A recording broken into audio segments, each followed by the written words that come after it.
saudara bersama-sama berjuang dalam. Bapak Ibu beserta saudara yang dikasihi oleh Tuhan, kita akan mendengarkan firman Tuhan pada hari ini. Kita ambil dari Mazmur pasal yang ke-119 ayatnya yang ke-130 sampai 131. Demikian firman Tuhan. Bila tersingkap, firman-firman-Mu memberi terang, memberi pengertian kepada orang-orang bodoh. Mulutku kungangakan dan megap-megap, sebab aku mendambakan perintah-perintah-Mu. Puji Tuhan. Nah, firman Tuhan ini mengajar kita pada hari ini bahwa jika ada penyingkapan, jika firman itu disingkat, maka firman itu memberi pengertian bagi kita. Dan pengertian ini akan mengubah orang yang bodoh menjadi orang yang berpengertian. Karena itu Bapak Ibu beserta saudara yang dikasihi oleh Tuhan, kita tahu bahwa terang itu akan mengubah segala sesuatu di dalam lingkungan kita. Terang itu akan memperjelas apa yang ada di lingkungan kita. Karena itu Bapak Ibu, firman Tuhan berkata, bila tersingkap. Kata tersingkap ini dalam istilah teologi disebut dengan iluminasi. Hal yang tidak kita perhatikan jadi jelas kelihatan, ya, karena disorot oleh cahaya. Itu arti tersingkap. Yang tidak kelihatan jadi jelas kelihatan. Kalau dalam kerohanian ini tentu ada Roh Kudus yang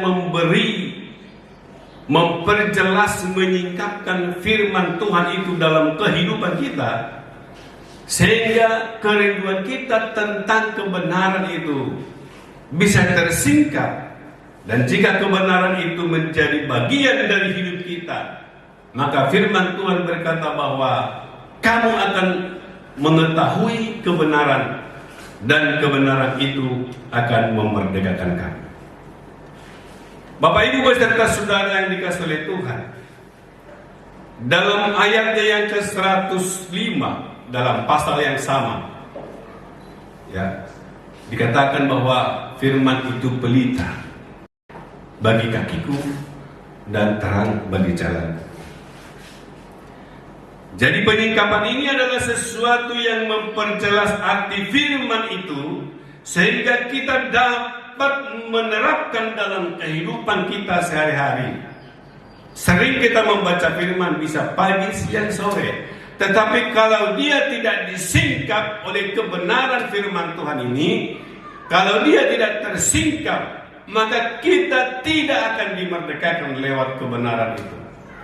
Karena itu Bapak Ibu beserta saudara yang dikasihi Tuhan, firman itu akan mengubah kehidupan saudara jika saudara disingkapkan firman Tuhan dalam kehidupan kita. Nah, coba kita lihat dulu Yohanes pasal yang ke-8 ayatnya yang ke-31. Demikian firman Tuhan. Maka katanya kepada orang-orang Yahudi yang percaya kepadanya, jikalau kamu tetap dalam firman-Ku, kamu benar-benar adalah murid-Ku, dan kamu akan mengetahui kebenaran, dan kebenaran itu akan memerdekakan kamu.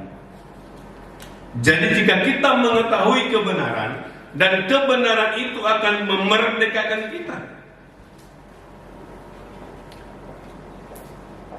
Kembali kepada penyingkapan tadi. Penyingkapan ini adalah sesuatu yang belum kita ketahui, yang ada di sekeliling kita, yang ada terkandung di dalam firman Tuhan itu. Karena itu Bapak Ibu beserta saudara yang dikasihi oleh Tuhan, segala sesuatu yang terjadi di dunia ini, termasuk kemajuan teknologi, itu bukan tiba-tiba dibuat atau diciptakan Tuhan. Termasuk kita sekarang yang bisa live streaming, kita bisa di rumah mendengarkan firman Tuhan ini lewat online. Sebenarnya ini karena ada penyingkapan teknologi, karena ada penyingkapan, dan ilmu ini sebenarnya sudah ada, tapi belum ditemukan pada waktu itu. Sehingga orang untuk menyampaikan informasi harus dari mulut ke mulut, dan waktu itu mungkin pakai tulisan tangan, manual. Tetapi zaman sekarang ini, semua di dunia ini bisa mendengarkan seperti saya khotbah sekarang ini. Dan ini sudah ada di dalam dunia ini. Kita hanya belum mengetahui sebelumnya. Pada saat pakar-pakar ilmu teknologi menemukan seperti ini, maka inilah disebut dalam tanda kutip penyingkapan ilmu pengetahuan. Maka kebodohan kita dulu yang berkata bahwa tidak mungkin orang bisa melihat jarak jauh, mendengarkan jarak jauh, itu karena penyingkapan ilmu teknologi. Dan firman Tuhan tadi berkata, jika firman-Mu disingkapkan, itu memberi pengertian dan terang kepada orang-orang yang bodoh. Bodoh maksudnya bukan aju jongkok. Selama kita tidak memahami sesuatu tentang hal-hal tertentu, maka itu disebut bodoh. Saya mau coba lihat dalam satu perumpamaan Tuhan Yesus, Lukas pasal 12 ayatnya yang ke-13 sampai 21. Nanti saudara bisa baca di situ cerita tentang orang kaya yang bodoh. Nah, di dalam perumpamaan Tuhan Yesus itu ada seorang anak muda masih. Dia sudah menjadi pengusaha sukses. Nah, di sana dikala dia berusaha, kalau saya terjemahkan dengan gaya sekarang, maka dia masih muda, sudah banyak asetnya, sudah banyak perusahaannya. Lalu dia berkata, tenanglah hai jiwaku, bahwa seberapa tahun ini juga, atau mungkin kalau dia sudah menikah sampai berapa generasi, dia sudah cukup. Lalu dalam perumpamaan itu Yesus berkata, hai engkau orang bodoh, malam ini nyawamu akan diambil. Semua harta yang kau kumpulkan untuk siapa? Artinya seorang pemuda yang kaya ini bukan bodoh, sebab dia orang yang sukses. Tetapi tentang memandang kehidupan bahwa dia pikir rupanya bahwa harta itu bisa mengamankan jiwanya, harta itu bisa menyelamatkan jiwanya. Nah, dikala dia tidak memahami itu, maka dalam perumpamaan berkata, Tuhan berkata, dia adalah orang yang bodoh, karena dia belum disingkapkan tentang arti hidup, dari mana dia hidup. Nah, itu contoh yang dapat kita lihat dalam Alkitab tentang bodoh. Jadi walaupun orang pintar secara IQ, kalau dia tidak memahami sesuatu tentang hidup, khusus hidup ini, maka disebut bodoh. Nah, demikian juga tadi sama seperti pemahaman tentang teknologi, kemajuan teknologi yang kita jelaskan tadi. bahwa dikala dia ditemukan, maka itu akan mengubah kehidupan. Karena ditemukanlah teknologi informasi yang canggih ini, maka kehidupan orang-orang ini bisa berubah. Ada yang namanya Zoom, ada yang namanya seperti ini lewat Facebook. Nah, itulah arti penyingkapan. Lalu Bapak Ibu beserta saudara yang dikasihi oleh Tuhan, kalau kita bawakan dengan hidup kita sekarang tentang firman Tuhan. Nah, kalau firman ini disingkapkan dalam kehidupan kita, maka firman Tuhan berkata, engkau akan mengetahui kebenaran, dan kebenaran itu akan memerdekakan kamu. Puji Tuhan. Itulah firman yang memerdekakan dalam kehidupan kita.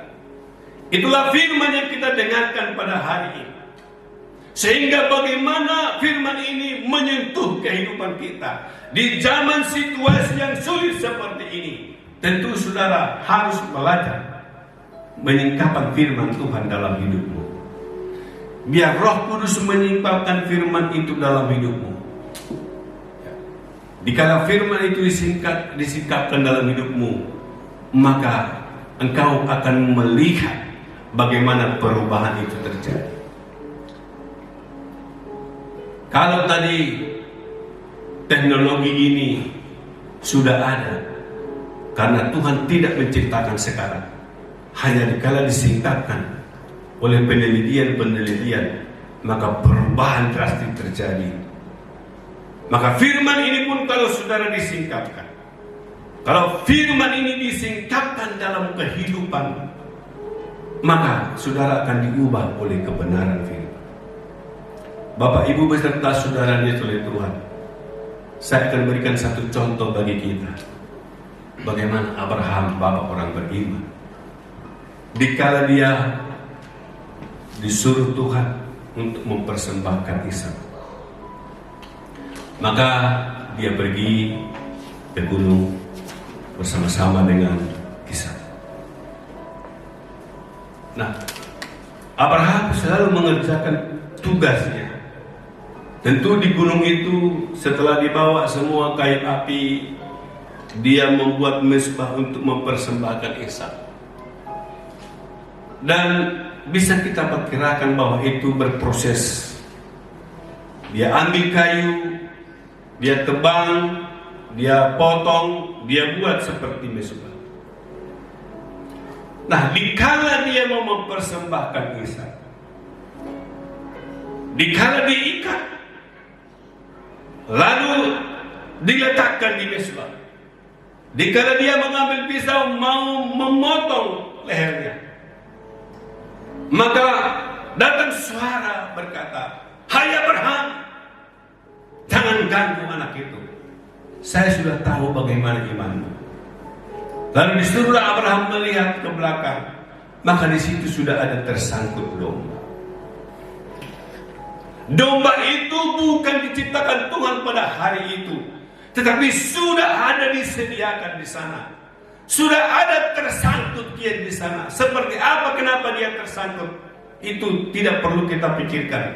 Tapi cara Tuhan untuk menyediakan persembahan untuk Abraham, dia seperti itu.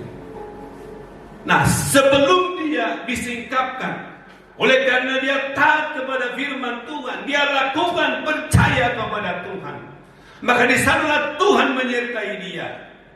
Ada disediakan domba, tapi tidak tersingkap sebelum dia lakukan apa yang dikatakan oleh firman Tuhan. Nah, setelah dia lakukan, maka adalah domba. Mungkin domba itu sudah kena ekornya kepada Abraham, tapi dia tidak memperhatikan karena belum disingkapkan. Nah, demikian juga saudara pada saat ini, di zaman situasi sulit pada saat ini, yang penting saudara berpengharapan kepada Tuhan. Engkau baca firman Tuhan, biarlah Roh Kudus menerangkan dalam kehidupanmu. Jika Roh Kudus menerangkan, saudara ada pemahaman tentang firman itu, disingkapkan begitu rupa, maka saudara akan melihat bagaimana berkat-berkat Tuhan di sekelilingmu. Puji Tuhan. Saudara akan melihat bagaimana Tuhan menolong. Tetapi sebelum itu disingkap bagimu, engkau tidak akan melihat. Harta kekayaan juga mungkin diberikan kepada saudara, tidak jauh dari tempatmu. Sama seperti Abraham, tidak jauh disediakan Tuhan, hanya beberapa meter di belakangnya. Tetapi itu tidak akan ditemukan, itu tidak akan terlihat, itu tidak akan diketahui oleh Abraham sebelum dia lakukan perintah Tuhan. Makanya firman Tuhan berkata dalam yang kita baca tadi, bila tersingkap, firman-firmanmu memberi terang, memberi pengertian kepada orang-orang bodoh. Mulutku kungangahkan dan legap-legap, sebab aku mendambakan perintah-perintahmu. Kalau istilah sekarang, sebab aku mendambakan firman-firman-Mu. Sehingga saudara yang dikasih oleh Tuhan, biarlah saudara rindu akan firman Tuhan. Biarlah saudara tetap membaca, merenungkan firman Tuhan ini siang dan malam, sehingga penyikapan ini akan mengubah kehidupanmu. Firman yang tersingkat, dalam bahasa teologianya teriluminasi di dalam hidupmu, maka itu akan mengubah caramu berpikir, caramu bertindak, cara mengenal diri, cara mengenal situasi. Dan jika itu terjadi, gelombang apapun yang datang, penyertaan Tuhan lewat kebenaran firman akan menyertai hidupmu. Demikian firman Tuhan bagi kita pada hari ini. Biarlah firman ini menjadi bahagian dari hidup kita. Terpujilah Tuhan pada saat ini sampai selama-lamanya. Haleluya.